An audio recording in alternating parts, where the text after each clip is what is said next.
RTP. Vamos con el invitado, ya está Santiago Basabe acompañándonos y él es maestro universitario, así que a lo mejor le hemos robado un poco de su tiempo. Adelante. Está con nosotros, sí, efectivamente, profesor del Colegio de Ciencias Sociales y Humanistas de la Universidad San Francisco de Quito. Vamos a hablar de coyuntura política y otros temas también. Bienvenido a la mañana en RTP, estimado doctor Basabe, gracias por acompañarnos. Buen día, un gusto estar con ustedes. El gusto es nuestro y bueno, tal vez empezar por su análisis sobre este mensaje a la nación, que no fue el primero que se hace por parte del presidente Daniel Noboa desde el Parlamento, pero sí fue un mensaje a la nación, su primera rendición de cuentas en periodo ordinario. Tal vez su análisis y sus perspectivas en cuanto a los temas más álgidos, el tema social, infraestructura y el tema económico. Bueno, creo que fue un mensaje muy escueto y no me refiero a la extensión de tiempo necesariamente, principalmente a que no se le ofreció al país una propuesta en lo político, tampoco en lo económico, mucho menos en lo social. El discurso se concentró fundamentalmente en dar cuenta de algunos hechos importantes, desde luego, del gobierno del presidente Noboa durante el primer año, pero son cosas, así como lo dije, puntuales, coyunturales, pero me parece que sí era necesario que el país conozca de alguna manera cuál es la orientación económica, por ejemplo, que va a asumir el país, que nadie lo puede afirmar. O sea, a mí no me convence la idea de unos sectores de oposición que dicen que es un gobierno neoliberal. Esto no es un gobierno neoliberal, y tampoco es un gobierno socialdemócrata, y tampoco es un gobierno estatista. Es un gobierno que decide en el día a día. Y si bien esa parece ser el estilo que nos va a gobernar durante estos 3 años que vienen, al mismo tiempo me parece que eso para la conducción de un país no es lo más útil, no es lo más conveniente. Genera problemas, y genera problemas sobre todo a los más pobres, que siempre suelen ser los más afectados y los que terminan pagando las consecuencias más graves. Doctor Basabe, ¿cómo está? Buenos días. ¿No ha ido un poco el gobierno a través, quizás no de una planificación escrita, pero sí de acciones confirmando lo que quiere?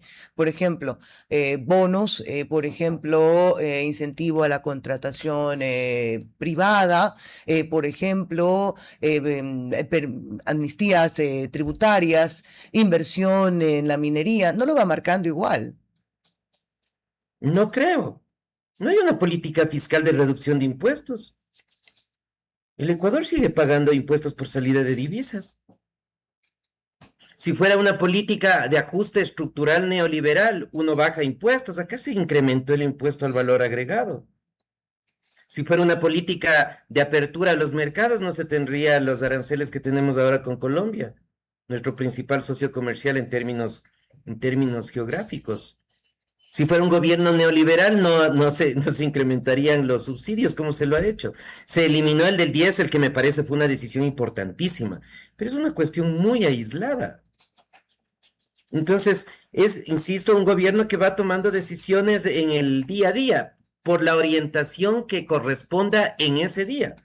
Y eso, insisto, me parece que lo que genera es incertidumbre en agentes económicos, en el ciudadano común y corriente, en los actores políticos, en el entorno internacional. Doctor Basabe, entonces bajo esa perspectiva, ¿usted considera que estamos ante un gobierno que no tiene un plan en concreto? No tiene un plan. No tiene un proyecto de gobierno. Pero es comprensible que no tenga un proyecto de gobierno. Es entendible.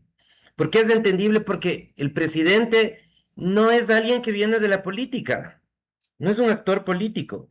No tiene un partido político que lo sustente y lo apoye. Entonces tiene que tomar decisiones sobre lo que va viniendo. Eh, no digo que sea correcto, pero es así. Así ha sido este año de gobierno formal, digamos, porque ya son casi 2 años, un poco más de 2 años en realidad que el presidente Noboa está en el poder. Y me da la impresión, no veo por qué debería cambiar. Y creo que así va a ser los 3 años que siguen, con estas medidas puntuales, coyunturales, a veces acertadas, a veces menos. Y así se va a ir desarrollando la política y la economía del país hasta el término del periodo.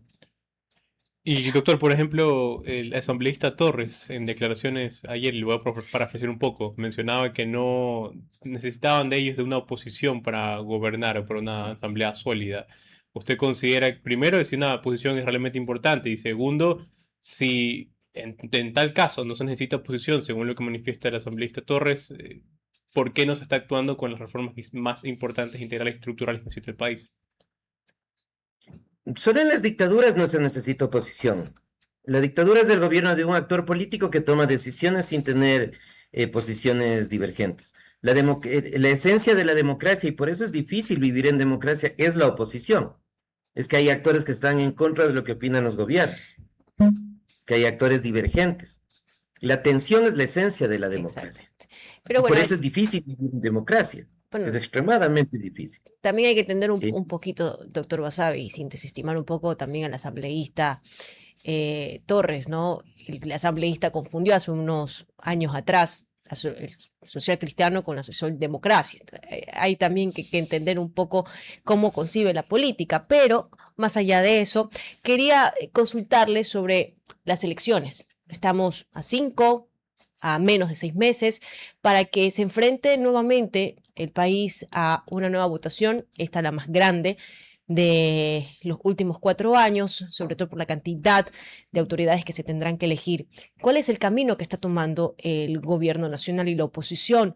Todavía no se ven cuadros, todavía no se ven nombres específicos, pese a que ya pareciera ver por otros lados en movimientos y partidos independientes, por así llamarlos de alguna manera, o que no están tan posicionados, figuras que ya hemos visto en anteriores procesos. Pero, ¿qué pasa con la oposición hoy y sus candidatos y los candidatos de gobierno que no son todavía oficiales? La principal oposición política del gobierno está vetada de participar en el proceso electoral. Ese es un dato llamativo. Nos puede gustar o no la Revolución Ciudadana, pero están vetados de participar formalmente. Y eso no es menor. Y seguramente lo que va a suceder es que van a surgir una serie de candidatos por el sistema perverso que tenemos, tanto en Quito como en Guayaquil, para centrarnos en las dos ciudades más pobladas. En Quito parecería ser que la disputa está un poquito más clara entre el alcalde Muñoz, la posible búsqueda de la alcaldía del señor Yunda nuevamente, y me parece que entre los dos, al menos al día de hoy, es la disputa. En Guayaquil quizás está un poco más abierto, ¿no? Habrá que ver en qué forma se va dilucidando el caso del alcalde Aquiles Álvarez. Seguramente no saldrá antes de que el proceso electoral inscriba candidaturas, porque esa detención tiene un tinte político claramente.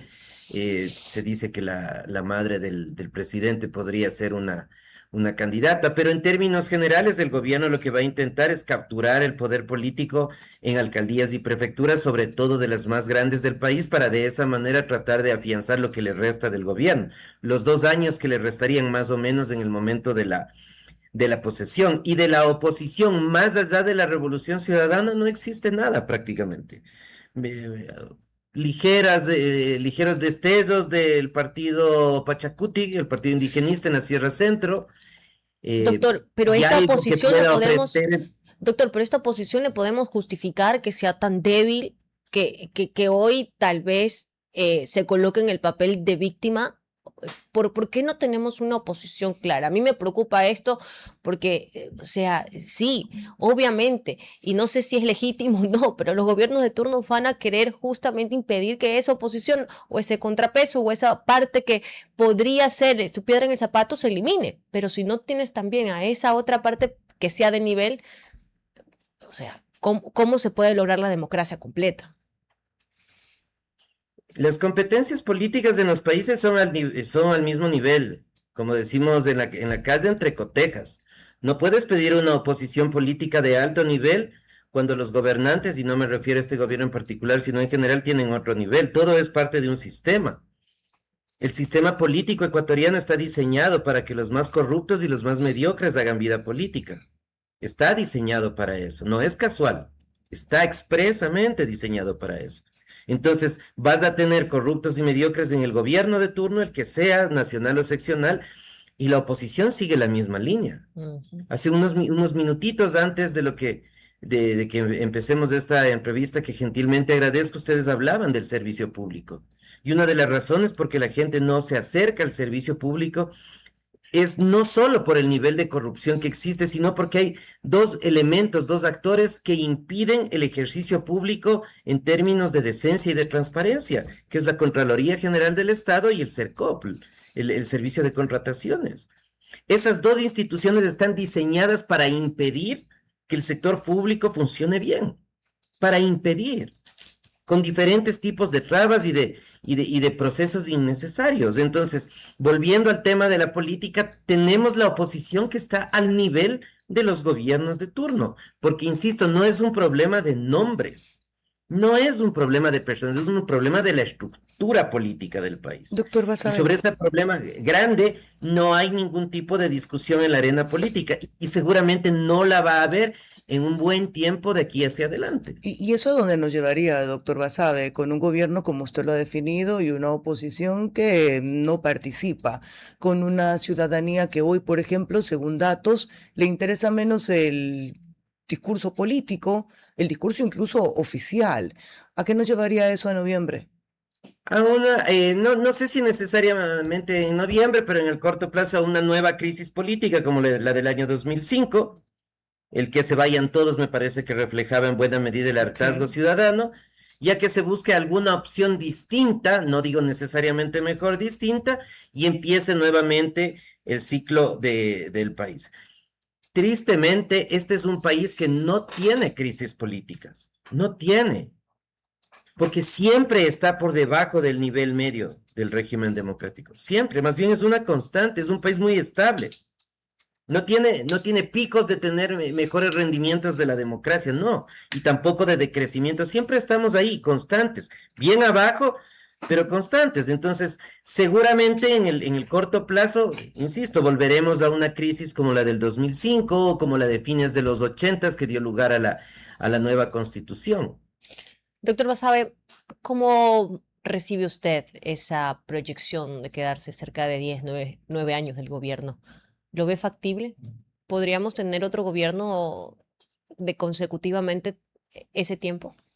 Constitucionalmente es posible, el país es muy volátil en términos electorales, no existen organizaciones políticas, no existen actores políticos, no porque la gente no quiera, sino porque no tiene los incentivos para hacerlo. Entonces, en un contexto de ese tipo, la posibilidad está.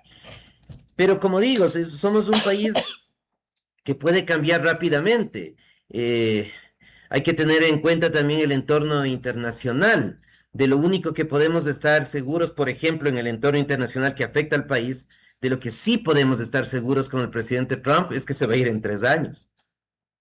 Él se va a ir en 3 años indefectiblemente y eso puede generar cambios también, o sea, va a generar cambios en el entorno internacional y seguramente eso puede afectar en alguna medida a la relación, supuesta relación que dice tener el gobierno con los Estados Unidos. Entonces, Sí, lo- es muy complicado pensar en la posibilidad de la reelección ahora cuando el gobierno ha cumplido apenas el 25% de su periodo. si usted hiciera un FODA, ¿qué fortalezas tiene el correísmo y qué fortalezas y debilidades tiene el novoísmo? Ambos, fortalezas y debilidades. Y el espectro, hay posibilidad que el correísmo resucite. El correísmo tenía gente que conocía el sector público. Tenía gente que administraba bien el sector público y tenía una vocación por el servicio público. Eso es innegable. Con actos de corrupción, con funcionarios corruptos, evidentemente, pero en los niveles medios y en algunos casos a nivel ministerial tenía gente que conocía el sector público y lo administraba relativamente bien. Esa me parece que es una fortaleza del correísmo como estructura. Mucha gente no afiliada, no necesariamente afiliada al correísmo, sino que se acercó para fines de ubicación laboral. Yo creo que el gobierno de ahora ha manejado bien el tema económico en el plano macroeconómico. Por ejemplo, la relación con los multilaterales ha mejorado considerablemente. El, el siempre mencionado riesgo país es un referente, pero aclarando que es un referente de que es más probable de que paguemos los bonos de deuda pública. Eso es lo único que mide el riesgo país.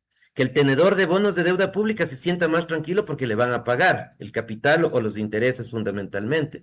Pero en general, yo creo que haya habido un buen desempeño del gobierno actual, respecto a multilaterales, no a países.